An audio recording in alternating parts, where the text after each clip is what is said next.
De quanta terra precisa um homem? De Lev Tolstói. Uma irmã mais velha foi visitar sua irmã mais nova no interior. A mais velha era casada com um comerciante da cidade, a mais nova com um camponês de um vilarejo. Quando as duas irmãs estavam sentadas à mesa do chá, conversando, a mais velha começou a se gabar das vantagens da vida na cidade, dizendo como eles viviam com conforto, como se vestiam bem, como eram de boa qualidade as roupas que eles e as crianças usavam, como comiam e bebiam coisas boas e como iam ao teatro, passeios e entretenimentos. A irmã mais nova ficou irritada e, por sua vez, menosprezou a vida de um comerciante e defendeu a de um camponês. Eu não trocaria meu estilo de vida pelo seu, disse ela. Podemos viver com simplicidade, mas pelo menos somos poupados de ansiedade. Vocês vivem um estilo melhor que o nosso, mas, embora vocês de um modo geral ganhem mais do que precisam, correm maior risco de perder tudo o que possuem. Você conhece o provérbio: perda e ganho são irmãos. Normalmente acontece de pessoas que são ricas hoje pedirem esmola amanhã. O nosso estilo é mais seguro. Apesar de não ser abastada, a vida do camponês é longa. Nunca seremos ricos, mas sempre teremos o suficiente para comer. O suficiente? Disse a irmã mais velha com desdém. Sim, se quiserem dividir com os porcos e bezerros. O que vocês sabem sobre elegância e bons modos? Por mais que seu bom homem se mate de trabalhar, vocês morrerão do jeito como vivem, em meio ao esterco. Seus filhos também. Bem, e daí? Retrucou a mais nova. Claro que nosso trabalho é rude e pesado, mas é garantido. E não precisamos nos curvar a ninguém. Já vocês, na cidade, estão rodeados de tentações. Hoje pode estar tudo muito bem, mas amanhã o maligno pode tentar seu marido com jogos de cartas, com vinho ou mulheres, e aí virá a ruína. Essas coisas não acontecem o tempo todo? Parron, o dono da casa, estava deitado em cima do forno, escutando a conversa das mulheres. É verdade, pensou. Ocupados como somos, lavrando a mãe terra, nós, camponeses, não temos tempo para pensar em bobagens e futilidades. Nosso único problema é que não temos terra suficiente. Se eu tivesse bastante terra, não teria medo nem do diabo em pessoa. As mulheres terminaram de tomar o chá, conversaram mais um pouco sobre roupas, depois tiraram a mesa e foram se deitar para dormir. Mas o diabo estava sentado atrás do forno e tinha escutado tudo. Estava satisfeito por a mulher do camponês ter levado o marido a vangloriar-se e dizer que, se tivesse terra o suficiente, não teria medo nem do diabo em pessoa. Muito bem, pensou o diabo, teremos uma contenda. Eu lhe darei uma boa porção de terra, e por meio dessa terra o colocarei sob meu poder. Perto da aldeia morava uma senhora, uma pequena proprietária de terras, que possuía uma propriedade de cerca de 300 hectares. Elas sempre tiveram um bom relacionamento com os camponeses, até que contratou um administrador como administrador um ex-soldado que sobrecarregava o povo com multas.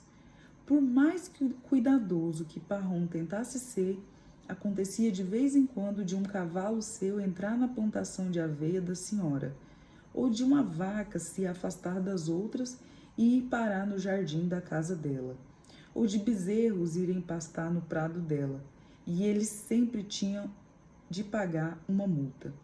Parrom pagava, mas reclamava e, voltando para casa de mau humor, estava estúpido com a família.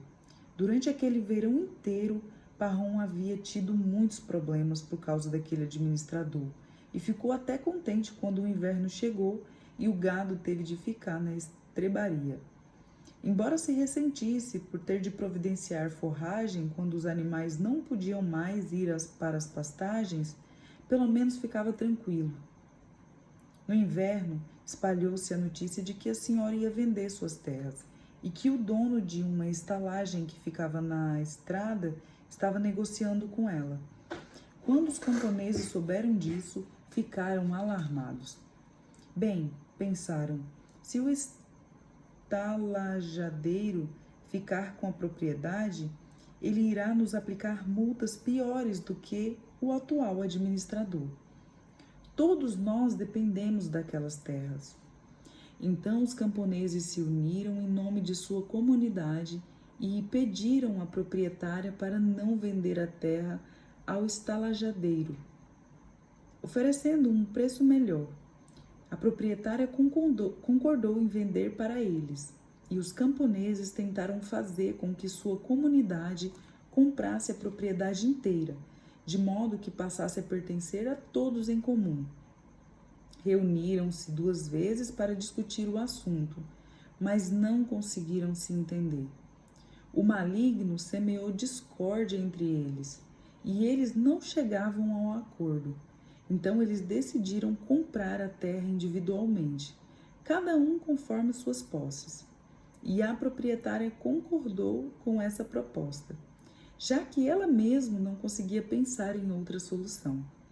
Logo Parrom ficou sabendo que um vizinho estava comprando 50 hectares e que a proprietária havia consentido em aceitar metade do pagamento em dinheiro e esperar 1 ano para receber a outra metade.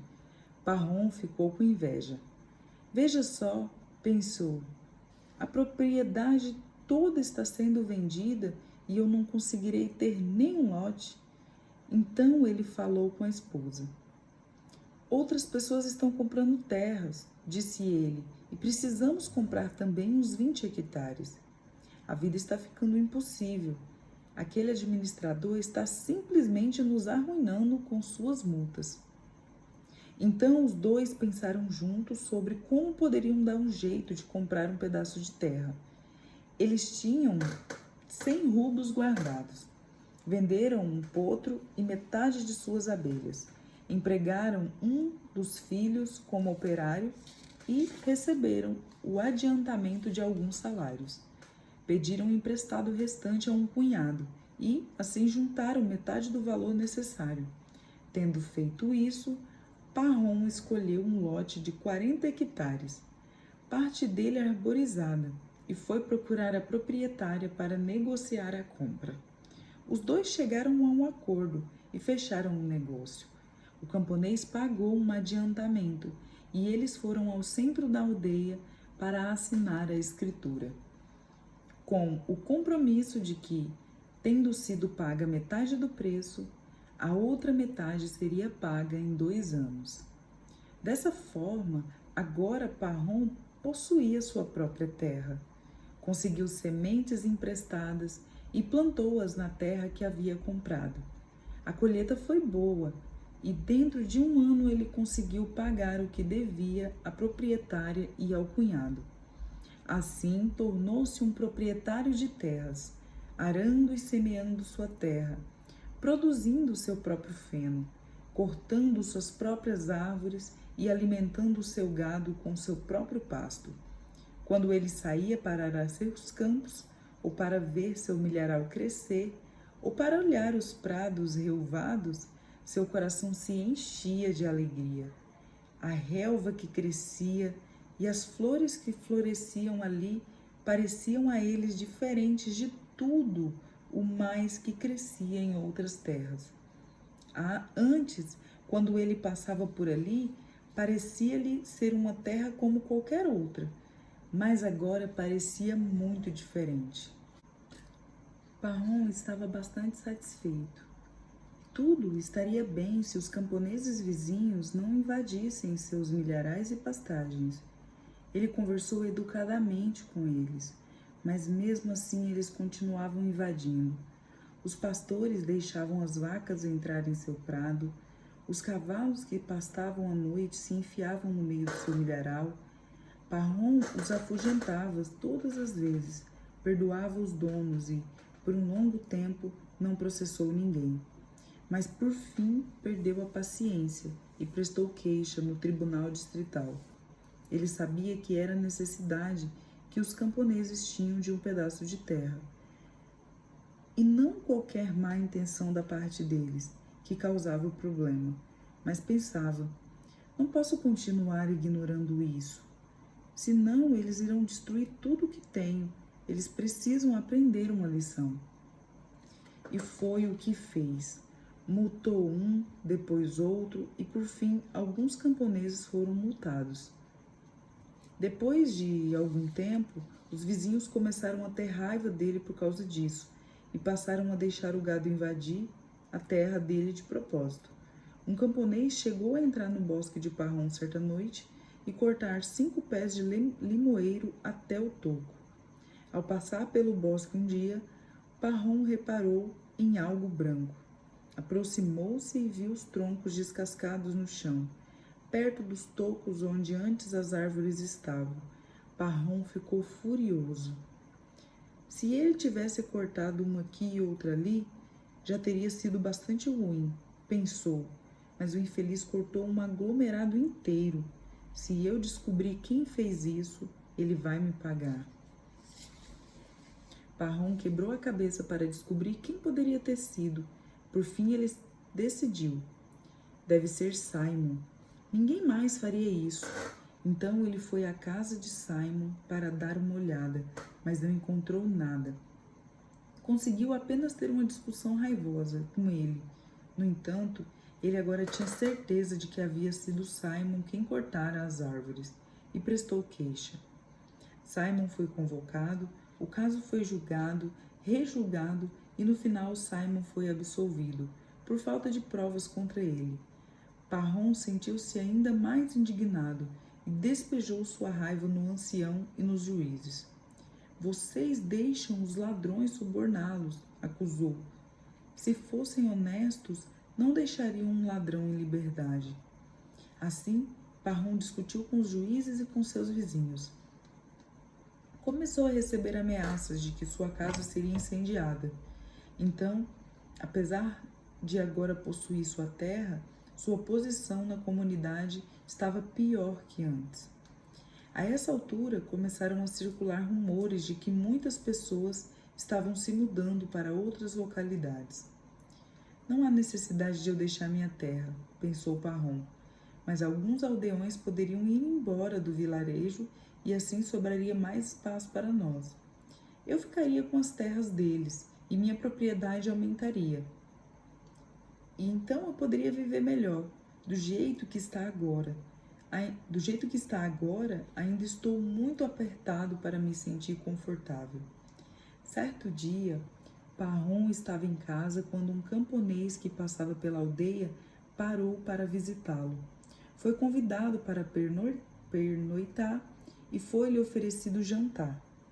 Conversando com esse camponês, Parrom perguntou de onde ele era, e o desconhecido respondeu que vinha do outro lado do Volga, onde trabalhava. Um assunto levou a outro. O homem disse que muitas pessoas estavam indo para aqueles lados.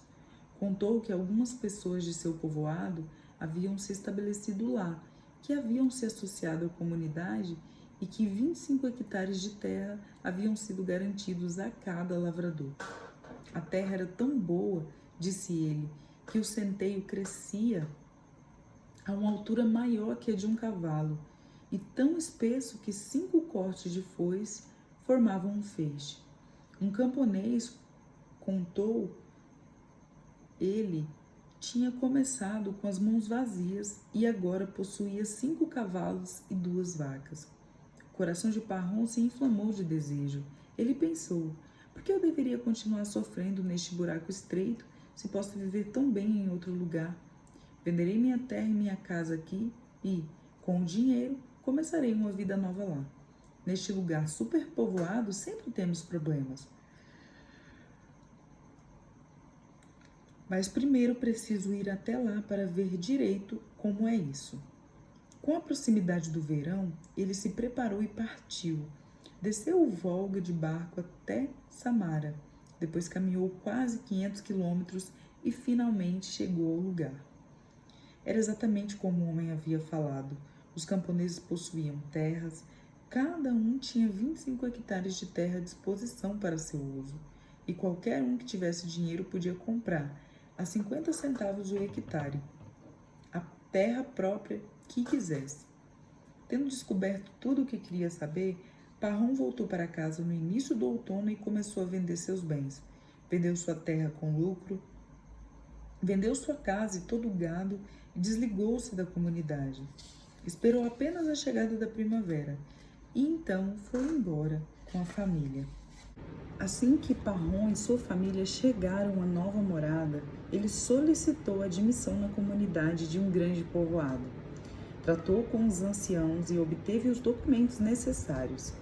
5 lotes de terra da comunidade lhe foram cedidos, para uso dele e dos filhos, ou seja, um total de 125 hectares, não em um único lote, mas em diferentes campos, além do uso do pasto comunitário. Parrom construiu as instalações de que precisava e comprou cabeças de gado. Só na terra comunitária ele produzia 3 vezes mais que antes, e a terra era boa para a plantação de milho. Ele progrediu para 10 vezes melhor do que era antes. Tinha terra arável e pastos à vontade, e podia criar quantas cabeças de gado quisesse. No início, em meio à novidade da construção e do assentamento, Parrom estava satisfeito com tudo, mas depois entrou na rotina. Começou a achar que ainda não possuía terra suficiente. No primeiro ano, ele plantou trigo em seu lote de terra comunitária e teve uma boa colheita. Queria continuar plantando trigo, mas não tinha terra suficiente e naqueles lados o trigo só era semeado em solo virgem. Era cultivado por 1 ou 2 anos e depois era preciso esperar a terra renovar-se até tornar-se um campo relvado outra vez. Muitos queriam essa terra e não havia suficiente para todos. Então os lavradores brigavam por causa disso. Os que estavam em melhor condição queriam plantar trigo e os mais pobres queriam ceder a concessionários, a fim de ganhar dinheiro para pagar seus impostos. Parrom queria plantar mais milho, então alugou a terra de um concessionário por 1 ano. Ele plantou bastante trigo e teve uma boa colheita, mas a terra ficava muito longe do centro do vilarejo e o trigo tinha que ser transportado em carroça por mais de 10 milhas. Depois de algum tempo, Parrom notou que alguns camponeses concessionários estavam morando em fazendas separadas e enriquecendo.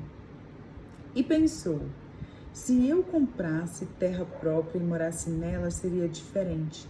Tudo ficaria mais fácil. A ideia de comprar terra própria lhe ocorria de tempos em tempos. Ele continuou como estava, por 3 anos, alugando terra e plantando trigo. As estações foram boas, as colheitas renderam e ele começou a guardar dinheiro. Ele poderia ter continuado assim, mas estava cansado de ter que alugar terra de outras pessoas todos os anos e ter de lutar por elas. Onde houvesse terra boa, os camponeses disputavam e ela era alugada imediatamente e, a menos que a pessoa fosse rápida, perdia a oportunidade. No 3º ano, Parrom e um concessionário alugaram juntos um campo de pasto de alguns camponeses. Eles já o tinham arado quando houve uma disputa e os camponeses apelaram para a justiça. E, no final, todo o trabalho ficou perdido. Se a terra me pertencesse, pensou Parrom, eu seria independente e nada disto teria acontecido. Então Parrom começou a procurar uma terra que pudesse comprar. Acabou conhecendo um camponês que tinha comprado 1.300 hectares, mas, estando em dificuldades, queria revender por um preço barato. Parrom negociou e pechinchou, e por fim combinaram o preço de 1.500 rublos, parte em dinheiro, parte a ser pago posteriormente. Estava tudo decidido quando um comerciante parou na casa de Parrom certo dia para comprar comida para seu cavalo. Ele bebeu chá com Parrom e conversaram. O comerciante disse que estava voltando da terra dos Basquires, um lugar muito distante, onde havia comprado 13.000 hectares de terra por 1.000 rublos. Parrom quis saber mais detalhe, e o comerciante disse: tudo o que a pessoa precisa é fazer amizade com os chefes. Eu dei cerca de 100 rublos em roupas e tapetes, além de uma caixa de chá, e dei vinho para quem quisesse beber, e consegui a terra por menos de 2 centes o hectare. Ele mostrou a Parrom as escrituras. A terra fica perto de um rio, é uma pradaria de solo virgem. Parrom encheu de perguntas e o homem disse: tem mais terra lá do que você conseguiria percorrer em um ano, e pertence tudo aos Basquires. Eles são muito simples e é possível conseguir comprar terra a troco de quase nada. Bem, pensou Parrom, com meus 1.000 rublos, por que eu compraria apenas 1.300 hectares e ainda contrairia uma dívida? Se eu for para lá, posso conseguir 10 vezes mais pelo mesmo preço. Parrom perguntou como chegar àquele lugar, e assim que o comerciante foi embora, ele se preparou para ir. Deixou a esposa tomando conta da casa e iniciou a viagem, levando consigo seu capataz. Eles pararam em uma cidade no caminho e compraram uma caixa de chá, um pouco de vinho e outros presentes, conforme o comerciante tinha aconselhado, e seguiram viagem por quase 500 quilômetros. E no 7º dia chegaram a um lugar onde os Basquires haviam armado suas tendas. Era exatamente como o comerciante dissera. As pessoas viviam nas estepes, à margem do rio, em tendas forradas de feltro. Não cultivavam a terra nem comiam pão. O gado e os cavalos pastavam na estepe. Os potros eram amarrados atrás das tendas, e as éguas eram levadas até eles 2 vezes por dia. As éguas eram ordenhadas, e o leite era feito cumes, leite de égua acidificado e fermentado, muito apreciado em toda a região da Ásia Central. Também é assim chamado quando preparado a partir do leite de camela ou de mula. Eram as mulheres que preparavam o cumes e também faziam queijo. Quanto aos homens, tudo o que lhes interessava era beber cumes e chá, comer carneiro e tocar flauta. Eram todos robustos e alegres, e durante o verão inteiro não pensavam em trabalhar. Eram bem ignorantes, não sabiam russo, mas eram bem-humorados. Assim que viram Parrom, saíram de suas tendas e rodearam o visitante. Um intérprete foi chamado, e Parrom disse a eles que tinha vindo procurar terras. Os Basquires pareceram ficar muito contentes. Levaram Parrom para uma das melhores tendas, onde o fizeram sentar-se em cima de almofadas dispostas sobre um tapete, e sentaram-se em volta dele. Ofereceram-lhe chá e cumes, mandaram matar um carneiro e deram-lhe a carne para comer. Parrom pegou os presentes na carroça, distribuiu-os entre os Basquires e dividiu o chá entre eles. Os Basquires ficaram encantados, conversaram muito entre eles e depois pediram ao intérprete que traduzisse. Eles querem lhe dizer, explicou o intérprete, que gostam de você e que é nosso costume fazer tudo ao alcance para agradar um visitante e retribuir seus presentes. Você nos trouxe presentes. Agora diga-nos o que é que nós possuímos que lhe agradaria mais, para que possamos presenteá-lo. O que mais me agrada aqui, respondeu Parrom, são suas terras. A nossa terra está povoada demais, o solo está saturado, mas vocês têm grandes extensões de terra e fértil. Eu nunca vi igual. O intérprete traduziu. Os Basquires conversaram entre si por um tempo. Parrom não entendia o que diziam, mas parecia que estavam contentes, falavam alto e davam risadas. Depois ficaram em silêncio e olharam para Parrom enquanto o intérprete dizia: eles querem que eu lhe diga que, em retribuição aos seus presentes, eles de bom grado lhe darão a terra que quiser. Basta escolher e será sua. Os basquires conversaram novamente por um tempo e começaram a se desentender. Parrom perguntou o que eles estavam disputando, e o intérprete disse que alguns deles achavam que deviam perguntar ao chefe sobre a terra e não agir na ausência dele, ao passo que outros achavam que não havia necessidade de esperar pelo retorno do chefe. Enquanto os basquires discutiam, um homem usando um grande gorro de pele de raposa apareceu em cena. Todos ficaram em silêncio e se levantaram. O intérprete disse: este é o nosso chefe. Parrom imediatamente pegou a melhor túnica e 2 quilos de chá e presenteou o chefe, que aceitou e sentou-se no lugar de honra. Os basquires começaram a falar com ele, e ele escutou por um tempo. Depois fez um sinal com a cabeça para que ficassem em silêncio, e dirigindo-se a Parrom, falou em russo. Bem, que assim seja feito. Escolha a terra que quiser. Temos muita. Como posso ter o que quiser? Pensou Parrom. Precisarei de uma escritura como garantia. Caso contrário, eles podem dizer que é minha e depois tomá-la de volta. Obrigado por suas amáveis palavras, falou em voz alta.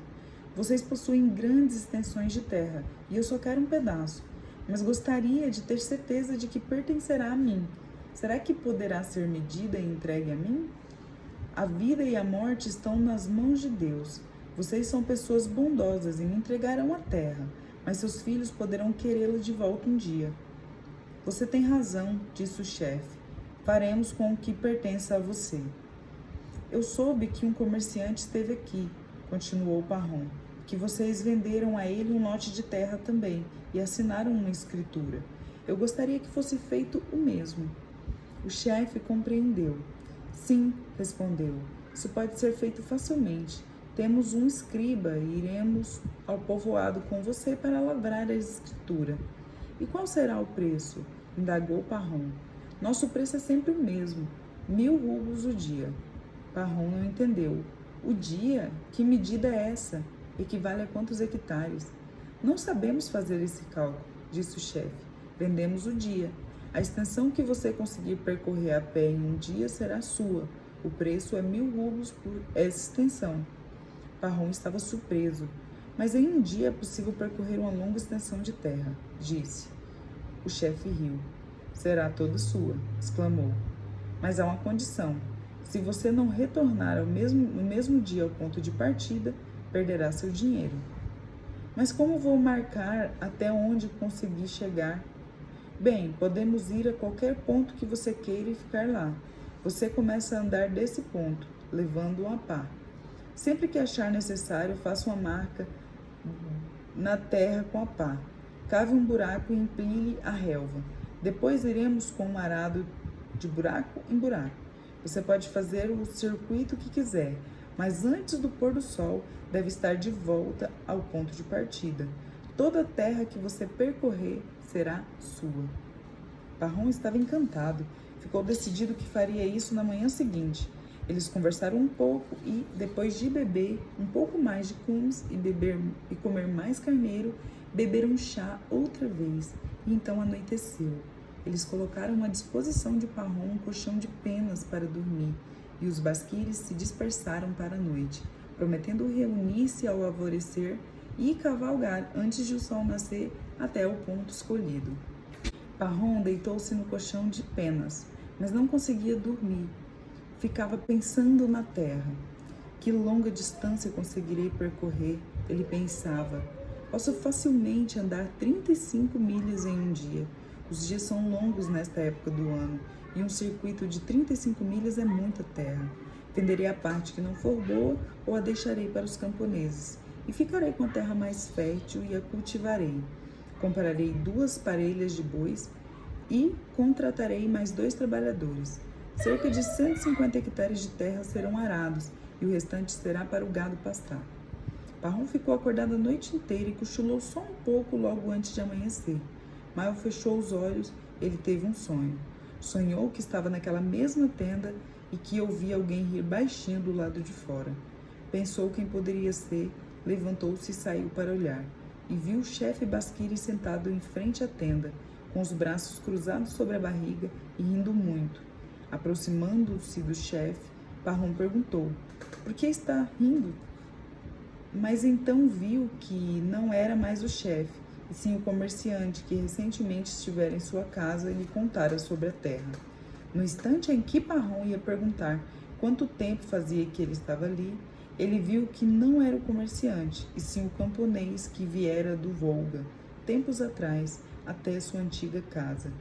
E então ele viu que não era mais o camponês, mas o diabo em pessoa, com cacos e chifres, que estava sentado ali rindo, e diante dele estava um homem descalço, prostrado no chão, somente de calça e camisa. Parrom sonhou que olhou com mais atenção para ver quem era o homem que estava deitado ali e viu que o homem estava morto e que era ele mesmo.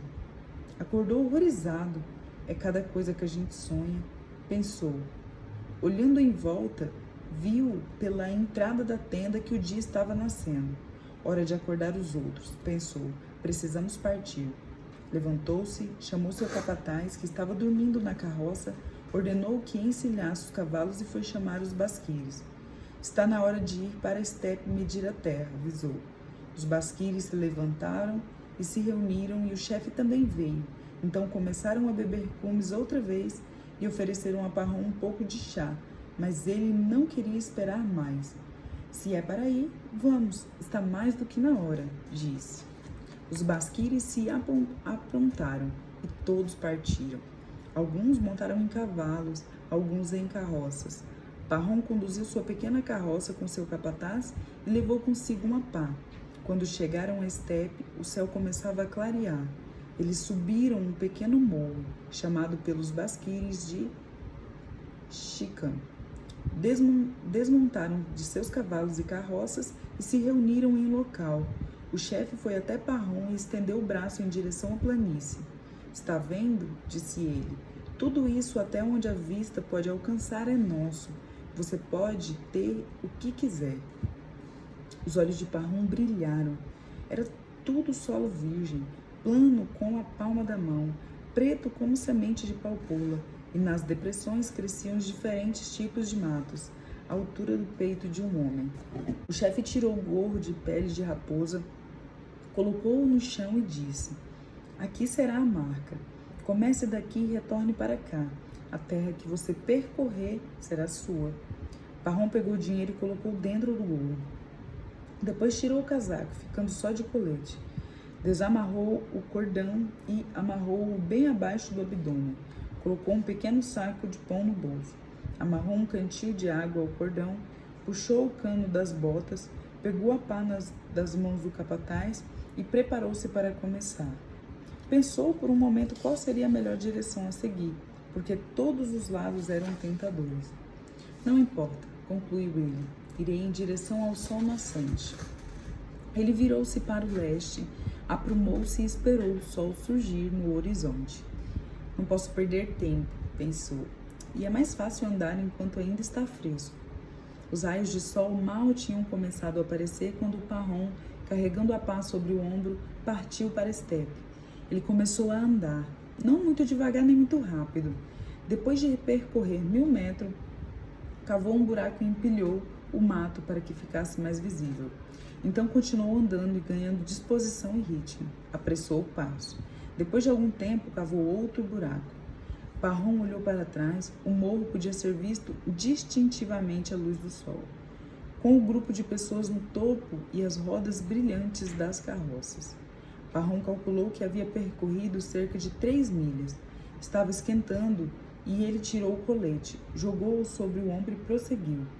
A temperatura estava bem quente agora. Ele olhou para o sol. Era hora de pensar no desjejum. O primeiro turno acabou, mas são 4 em um dia e ainda é cedo para voltar. "Mas vou tirar as botas", disse para si mesmo. Ele sentou-se, tirou as botas, prendeu-as no cordão e foi em frente. Estava fácil andar agora. "Vou andar mais umas 3 milhas", pensou, e depois virar para a esquerda. O local é tão bom que seria uma pena não aproveitar. Quanto mais eu ando, melhor a terra parece ser. Ele seguiu em frente por mais um tempo e quando virou-se, o morrinho já não estava tão visível e as pessoas no topo pareciam formiguinhas pretas e ele podia apenas ver algo refletindo o brilho do sol. Ah, pensou Parron, já caminhei bastante nessa direção. É hora de virar. Além do mais, estou transpirando demais e com muita sede. Ele parou, cavou um grande buraco e empilhou o mato. Em seguida, pegou o cantil, bebeu água e então virou-se bruscamente para a esquerda. E lá foi ele, andando. O mato era alto e ele sentia muito calor. Parron começou a ficar cansado. Olhou para o sol e viu que era meio-dia. Bem, pensou, preciso descansar um pouco. Ele se sentou, comeu um pouco de pão e bebeu água, mas não se deitou, pensando que, se deitasse, poderia acabar dormindo. Depois de algum tempo sentado, levantou-se e continuou a andar. No começo caminhou com facilidade, fortalecido pelo alimento, mas estava muito quente e ele sentia sono. Mesmo assim, ele foi em frente, pensando, poucas horas de sacrifício, uma vida inteira para viver. Caminhou uma longa distância nessa direção também, e já ia virar para a esquerda novamente quando percebeu uma depressão úmida. Seria uma pena deixar essa parte de fora, pensou. É o lugar ideal para plantar linhaça. Então ele percorreu a depressão e cavou um buraco do outro lado, antes de virar para iniciar o caminho de volta. Parron olhou na direção do morro. O calor tornava o ar nebuloso. A vista parecia ondular. E através da névoa ele mal conseguia enxergar as pessoas no topo do morro. Ah, pensou. Percorri uma distância muito longa nas duas direções. Preciso encurtar a volta. Então ele começou a andar mais rápido, procurando percorrer um caminho mais curto em direção ao morro. Olhou para o sol que estava a meio caminho do horizonte. E ele ainda não completara 2 milhas no terceiro lado daquele quadrado de terra que estava percorrendo. Ainda estava 10 milhas da meta. Não, pensou, apesar de minha terra ficar meio triangular, preciso me apressar de volta em minha reta agora. Andei bastante, já tenho uma grande extensão de terra. Então Parron cavou apressadamente um buraco e virou-se na direção do morro. Parron caminhou diretamente na direção do morro, mas agora andava com dificuldade. Não estava aguentando o calor. Os pés descalços estavam cortados e machucados, e suas pernas começaram a perder a força. Ele ansiava por descansar um pouco, mas era impossível se pretendia chegar antes do pôr do sol. O sol não esperava pelo homem, estava baixando rapidamente agora. Ah, meu Deus, pensou, será que calculei mal e fui longe demais? E se eu me atrasar? Ele olhou para o morro e para o sol. Ainda estava longe de chegar e o sol estava quase tocando a linha do horizonte. Parron apertou o passo. Estava muito difícil andar, mas ele ia o mais rápido que conseguia, porém ainda estava muito distante. Começou então a correr. Deixou cair o casaco, as botas, o cantil, o chapéu. Ficou apenas com a pá que usava como apoio. O que vou fazer? Pensou de novo. Fui longe demais e arruinei tudo. Não vou conseguir chegar antes de o sol se pôr. E este medo deixou sem fôlego. Ele corria. A camisa e a calça, ensopadas de suor, grudavam em sua pele. A boca estava seca. Os músculos trabalhavam como o fole de um ferreiro. O coração martelava dentro do peito. E as pernas pareciam se mover como se não lhe pertencessem. Parron foi dominado pelo terror de morrer, de tanta tensão. Apesar do medo de morrer, no entanto, não podia parar. Depois de tudo isso, eles vão me chamar de tolo se eu parar agora, pensou. E correu, e foi chegando perto e ouviu os basquires gritar para ele. Os gritos inflamaram ainda mais seu coração. Ele reuniu as últimas forças e correu mais. O sol estava na borda do horizonte e, envolto em névoa, parecia grande e vermelho como sangue. Agora, sim, agora, estava prestes a se pôr. Estava muito baixo, mas ele também estava muito perto de alcançar sua meta. Já podia distinguir os homens no alto do morro, com os braços levantados acenando para ele, encorajando-o. Podia ver o gorro de pele de raposa no chão, o dinheiro dentro dele e o chefe sentado no chão, com os braços cruzados sobre a barriga. E Parrom então se lembrou do sonho. Há muita terra, mas Deus permitirá que eu viva nela? Eu perdi minha vida, nunca chegarei. Parrom olhou para o sol que estava alcançando a terra. Uma parte dele já tinha desaparecido. Com toda a força que lhe restava, ele inclinou o corpo para a frente, de tal modo que suas pernas mal conseguiam acompanhar na velocidade necessária para que ele não caísse. No instante que ele chegou ao morro, escureceu de repente. Ele olhou para cima, o sol havia se posto. Ele deu um grito. Todo o meu esforço foi em vão, pensou, e já ia parar, mas ouviu os basquires gritando e lembrou que, embora para ele, no pé da colina, o sol já não estivesse visível, eles do alto ainda podiam vê-lo. Respirou fundo e correu o morro acima. Ainda estava claro ali. Ele alcançou o topo e viu o gorro.